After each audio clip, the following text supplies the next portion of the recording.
With the name of Allah, who is the most beneficent and the most merciful. Dear student, I hope that you will be fine. Today we are going to start lecture number 5. The syllabus of this lecture is letter to your cousin about illness and recovery. यानी आप अपने जो है वो cousin को ख़त लिखेंगे जिसमें आप अपनी बीमारी और उसके साथ साथ अपनी सेहतयाबी के बारे में बताएंगे along with an essay on the topic of my favorite book. So let's start. First of all, you have to mention address from where you are going to write you are going to write letter. So mostly you have to write this letter from your examination centers. So you have to mention examination hall. ठीक है जी. Mostly जो है आजकल के trend के मुताबिक वैसे तो आपके पास जो है वो इलेक्ट्रॉनिक मीडिया है, मोबाइल फ़ोन्स हैं, सोशल मीडिया है, उसके ज़रिए आप जो है वो कोई भी मैसेज एक दूसरे तक डिलीवर करते हैं. बट ये एग्जामिनेशन पॉइंट ऑफ व्यू से एक ट्रेंड है जिसमें आपने लेटर जो है वो आपके एग्ज़ाम का एक पोर्शन होता है. सो एड्रेस की जगह आप लिखेंगे एग्जामिनेशन हॉल, उसके बाद आप डेट और उसके बाद आप डियर कज़न यानी जिससे आपने लेटर लिखना है. So let's start the letter. I hope you are fine. मुझे उम्मीद है कि आप ठीक होंगे by the grace of God. How are your parents? आपके वालिदैन कैसे हैं? I am fine, just got cured by malaria. मैं अब ठीक हूँ और अभी बिल्कुल हाल ही में जो है वो मलेरिया से सेहतयाब हुआ हूँ. I was not well because of mosquito bite. मैं मच्छर के काटने की वजह से ठीक नहीं था. द फीमेल एनोफिलिस जो है is the proper name of an mosquito. The female anopheles mosquito causes malaria. ठीक है, फीमेल जो मॉस्किटो था एनोफिलिस उसने मलेरिया की वजह बना था. इट अननोइंगली बिट मी. इसने अनजाने में मुझे काटा. एलो एंड आई बिकेम सिक. मैं बीमार हो गया. I was under treatment. मैं ट्रीटमेंट ले रहा था फॉर 10 days 10 दिन के लिए.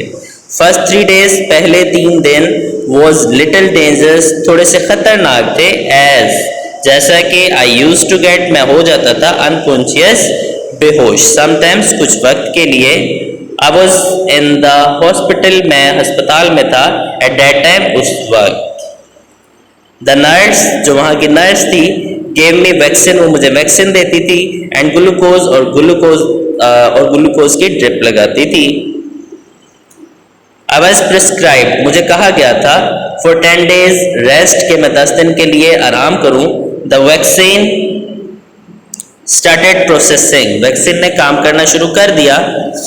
And it made me relief, और मुझे इस मर्ज से जो है वो छुटकारा मिल गया. My mother use to read stories, मेरी वालिदा जो है वो मुझे कहानियां सुनाती थी. फॉर माई माइंड, मेरे जहन के लिए. To not think about my illness, कि मैं बीमारी के बारे में ना सोचूं. This is the end of your letter. इसके बारे में इसके बाद आप जो है वो एक लाइन ऐड करेंगे, pay my regards to all at home.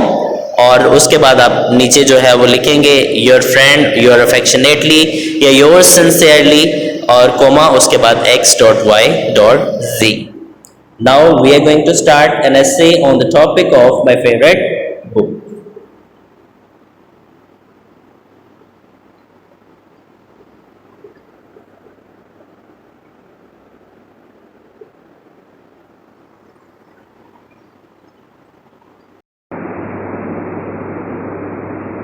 जी बेटा, अब जो है वो हम essay my favorite book. Nowadays, आजकल a lot of people, बहुत से लोग think, ये सोचते हैं that the more people, के ज़्यादा लोग have TV, उनके पास टेलीविज़न हैं, और इंटरनेट, और उनके पास इंटरनेट है in the homes, उनके घरों में. The fewer people will buy books, किताबें भी कुछ लोग खरीदते हैं. It's often thought, ये अक्सर सोचा जाता है, why to read long novels, के बड़े बड़े जो नॉवेल्स हैं उन्हें क्यों पढ़ा जाता है. व्हेन अ प्ले, जब कोई प्ले ऑन टीवी, टेलीविज़न पर, कैन टेल यू, आपको बता सकता है, द सेम स्टोरी, इसी तरह की कहानी, विद कलर्स, रंगों के साथ, पिक्चर्स, तस्वीर के साथ, एंड एक्शंस और एक्शंस के साथ। बट आई एम सर्टेन, लेकिन मुझे यकीन है, दैट के बुक्स आर स्टिल पॉपुलर, कि किताबें अभी भी मशहूर हैं, बिकॉज, क्योंकि, इट्स अ चीपर वे, ये एक सस्ता तरीन जरिया है, then to go to the cinema, कि सिनेमा में जाया जाए, and also you can keep a book, और आप जो है वह किताब रख सकते हैं फॉर एवर, हमेशा के लिए, एंड रीड इट, और उसे पढ़ सकते हैं, मैनी टाइम, बहुत से वक्त के लिए।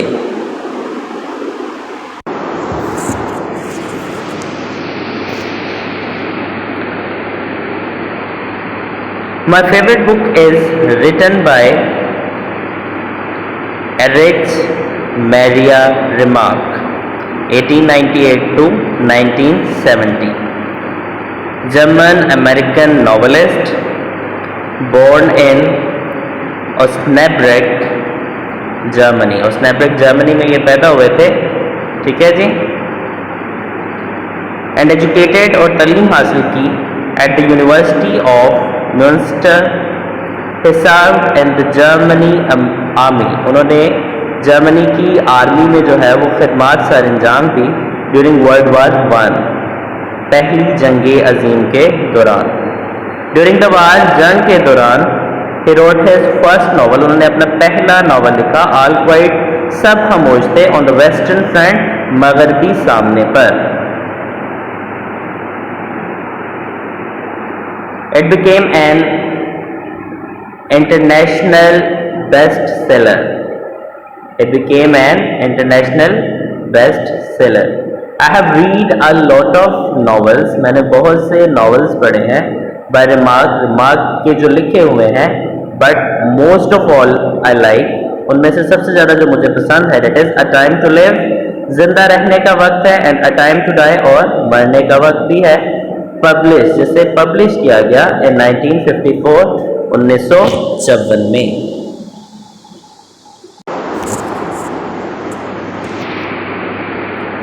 This novel is about soldier Ernst Graeber, ये जो नॉवल था ये अर्नेस्ट ग्रिबर जो कि एक फौजी था उसके बारे में था, who is doing military service, जो कि फौजी खिदमात सर अंजाम दे रहा था at the Russian front, Russia की तरफ से। वन डे, एक दिन, ही गेट अ शॉर्ट हॉलीडे, उसने एक छोटी सी छुट्टी ली, होमवर्ड वंस अराइव्ड, जैसे ही वो पहुंचा, इन हिज नेटिव टाउन, अपने आबाई कस्बे में, ही लर्न्स, उसे मालूम हुआ, about the despairs and disappointment, बहुत ज़्यादा अफसुर्दगी, the war has spread over country, कि जो जंग थी वो पूरे मुल्क में फैल चुकी थी, द टाउन इज़ बॉम्ब्ड, उस टाउन पर जो है वो बम गिराए गए, पेरेंट्स, उसके वालिदैन, फ्रेंड्स, उसके दोस्त, एंड रिलेटिव्स, और रिश्तेदार,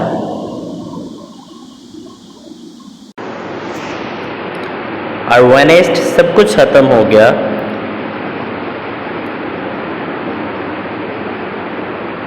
ऑन डी सेपरेट सर्च, तलाश पर, फॉर हिज मिसिंग पेरेंट्स, अपने गुमशुदा वालिदैन की, ही मेट्स, वो मिला, अ फॉर्मर कंपेनियन, एक साथी से, of his young Elizabeth, they marry, उन्होंने शादी की, बट अनफॉर्चुनेटली, बदकिस्मती से, Ernest must leave his native town, Ernest को अपना आबाई कस्बा छोड़ना पड़ा, एंड डिपार्चर, और रवाना होना पड़ा, बैक टू द फ्रंट, जंग के सामने के लिए। Just arriving in Russia, Russia में पहुंचते हुए, अर्नेस्ट इज इनवॉल्व्ड, अर्नेस्ट को शामिल कर लिया गया, into the midst of conflict, when he gets a lift and has an opportunity, जब उसे एक opportunity मिली to leave छोड़ने के लिए the war जंग को, he refuses, उसने इनकार कर दिया, because his troops are losing. At this point, Ernest perish. This is the end of your essay बेटा, कि ऐसे आप लिखेंगे भी और याद भी करेंगे.